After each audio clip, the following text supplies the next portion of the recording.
স্বরাষ্ট্রমন্ত্রীকে বাবার সন্দেহভাজন হত্যাকারীদের নাম পরিচয় জানিয়েছেন এমপি আনোয়ারুল আজিম আনারের মেয়ে ডরিন। মামলার তদন্তে ডিবির প্রতি সন্তুষ্ট হলেও ডিবির এক কর্মকর্তার ব্যাপারে অভিযোগ করেছেন তিনি।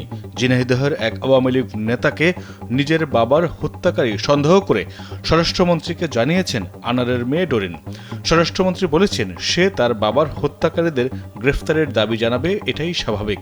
সে সন্দেহভাজনদের নাম বলেছে, তার বক্তব্যকে গুরুত্ব দিয়ে তদন্ত করে দেখা হবে জানিয়ে স্বরাষ্ট্রমন্ত্রী বলেন, বরিশাল জেলায় বদলির পরও কেন সে এতদিন ছাড়পত্র নেয়নি এবং কী উদ্দেশ্যে নিজেকে তদন্ত কর্মকর্তা হিসেবে পরিচয় দিয়েছে তাও খতিয়ে দেখা হচ্ছে। স্যান্ডেলিনা সো, রূপচর্চায় আভিজাত্য।